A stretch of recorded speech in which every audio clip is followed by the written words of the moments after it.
Assalamualaikum warahmatullahi wabarakatuh. Salam sejahtera untuk kita semua, salam budaya. Selamat berjumpa kembali dengan saya di kanal Terminal Budaya. Sahabat-sahabat tercinta sebangsa dan setanah air yang sangat saya hormati, tadi siang atau hari Sabtu tanggal 8 April 2023 ada pertemuan yang cukup hangat antara Ketua Umum Partai Amanat Nasional Zulkifli Hasan dan Ketua Umum Gerindra Prabowo Subianto di kediaman Pak Prabowo, Jalan Kertanegara, Jakarta Selatan. Nah, apa saja hal-hal yang diperbincangkan dan poin-poin penting yang disampaikan dalam pertemuan tersebut? Mari kita ikuti bersama videonya berikut ini. Sekali lagi terima kasih Pak Prabowo dan teman-teman Gerindra. Hari ini saya silaturahim dengan Pak Prabowo, tentu tidak lain untuk memperkuat komitmen kebangsaan kita. Semua meramalkan kita ini punya segala potensi untuk menjadi negara maju, negara besar. Nah, komitmen itulah yang kita bicarakan. Apalagi sekarang sudah masuk tahun politik, tahun 2024 kita akan ada pemilu serentak.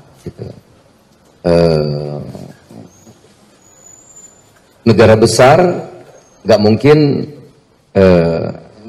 diurus 1-2, tapi harus besar juga yang ngurus. Yang kadang-kadang saya sebut koalisi kebangsaan itu, ya, karena perlu kebersamaan kita untuk memajukan negeri ini. Nah, itulah salah satu, tentu semua ini di bawah orkestra komando Pak Jokowi, ya, itu kita bisa meletakkan dasar fondasi yang kokoh untuk melompat sekali lagi menjadi negara maju itu. Nah, dengan Gerindra kami punya pengalaman panjang, ya. Mudah-mudahan silaturahim terus ini kita akan kita akan lanjutkan, ya, dan saya siap sebetulnya untuk menjadi apa sajalah, ya, sana kemari gitu ya, untuk merajut ini sehingga bisa menjadi kenyataan, ada jalan tengah yang kokoh yang kuat untuk memajukan Indonesia. Saya kira itu, saudara. Cukup?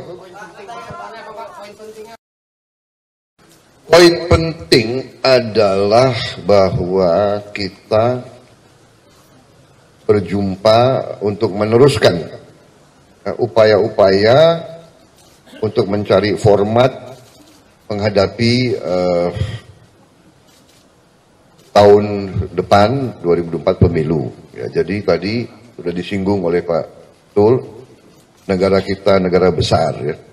Negara kita sebesar Eropa Barat. Eropa Barat 27 pemerintahan, 27 parlemen, 27 institusi kita ini satu.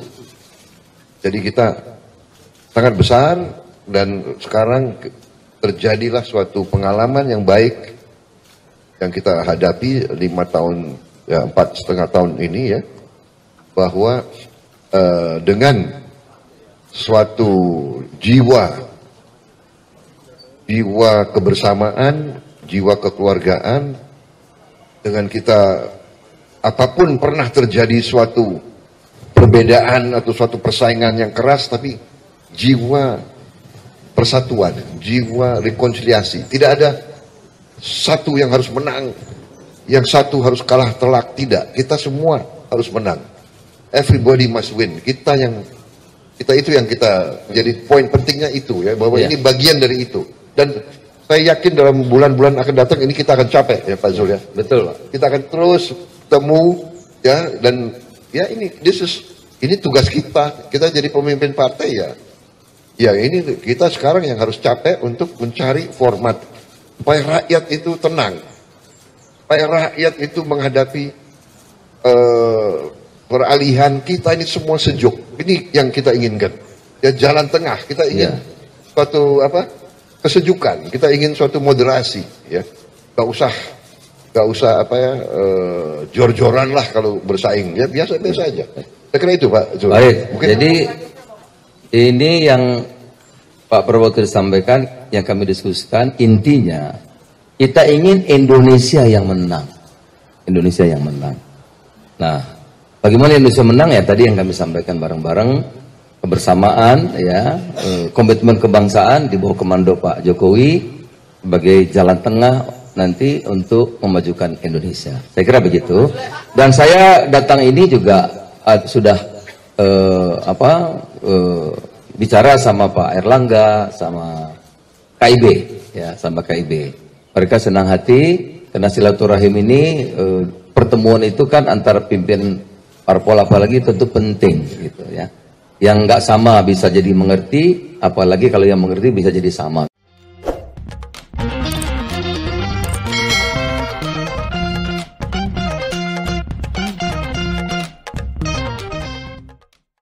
Ya, sebuah pertemuan yang cukup hangat dan penuh kekeluargaan antara dua tokoh parpol, yaitu Pak Prabowo Subianto sebagai Ketua Umum Partai Gerindra yang sekaligus juga Menteri Pertahanan, dengan Pak Zulkifli Hasan sebagai Ketua Umum Partai Amanat Nasional. Ada hal yang menarik yang bisa kita simak dari apa yang dilontarkan dalam pertemuan tadi. Salah satu poin pentingnya adalah adanya lontaran gagasan yang disampaikan oleh Bang Zul tentang adanya koalisi kebangsaan. Ini menarik ya. Kosakata ini mengesankan adanya sikap moderat ya, jadi tidak condong ke kiri atau ke kanan, tetapi total untuk kepentingan kebangsaan. Oleh karena itu saya kira kalau nanti koalisi kebangsaan ini terbangun dengan menggabungkan 5 parpol yang pernah bertemu beberapa waktu yang lalu, diantaranya ada dari Gerindra sendiri, kemudian ada Partai Golkar, kemudian ada juga PAN sendiri, kemudian ada P3, kemudian juga ada PKB. 5 parpol ini sudah bisa membangun koalisi yang super jumbo. Apalagi nanti kabarnya ada Partai Bulan Bintang yang dikomandani oleh Yusril Iza Mahendra, dan juga Partai Perindo yang dikomandani oleh Haritanu Sudibyo yang kabarnya juga bakal bergabung ke dalam koalisi kebangsaan. Jika koalisi super jumbo ini menyatu dalam satu senyawa di bawah komando Jokowi sebagai the real kingmaker, ini tentu saja tidak hanya membuat kader koalisi perubahan yang terdiri dari Partai Nasdem, kemudian ada Demokrat dan PKS yang telah resmi mendeklarasikan Anies Baswedan sebagai bakal capres. Namun tampaknya PDIP pun harus berpikir ulang, harus menghitung ulang langkahnya apabila ingin mengusung kader PDIP sebagai capres sendiri tanpa berkoalisi dengan partai kebangsaan. Lebih-lebih belakangan ini PDIP baru saja kena flu berat ya, akibat sikap politiknya yang kekeh menolak timnas Israel yang berujung pada pencabutan status Indonesia sebagai tuan rumah Piala Dunia U20. Disadari atau tidak, hal itu akan memberikan resistensi dan perlawanan dari rakyat pecinta bola untuk memberikan hukuman politik kepada PDIP karena telah menggugurkan dan menghancurkan harapan timnas Garuda Muda kita untuk bisa bertarung dalam event dunia. Nah, dalam situasi demikian, agar handicap PDIP yang terlanjur mendapatkan stigma negatif dari rakyat, khususnya masyarakat pecinta bola, ini bisa pupus dan sirna, mau atau tidak, PDIP harus bersikap luwes, bisa mancing ajur-ajer dengan cara memperkuat koalisi kebangsaan di bawah komando Jokowi. Kompensasi maksimalnya tentu saja kader PDIP siapapun yang dipilih sebagai bakal capres atau cawapres harus menerima dengan lapang dada. Posisi maksimal yang bisa diraih tentu saja adalah sebagai cawapres. Tentu ini sebuah pilihan.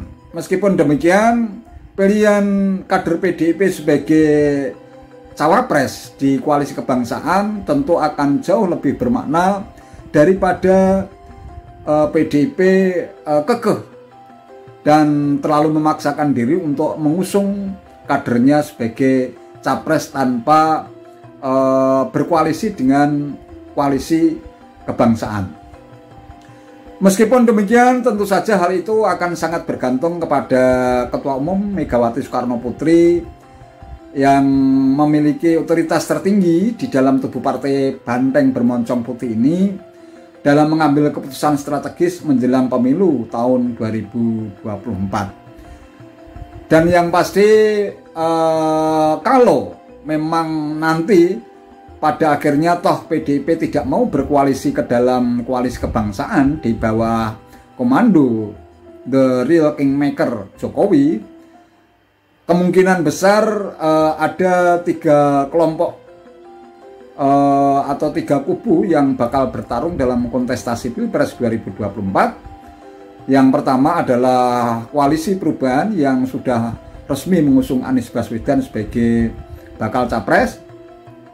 Kemudian yang kedua adalah Koalisi Kebangsaan ya, yang kemungkinan nanti yang akan diusung sebagai capres adalah Ketua Umum Gerindra Prabowo Subianto dengan wakilnya siapa hingga saat ini belum ada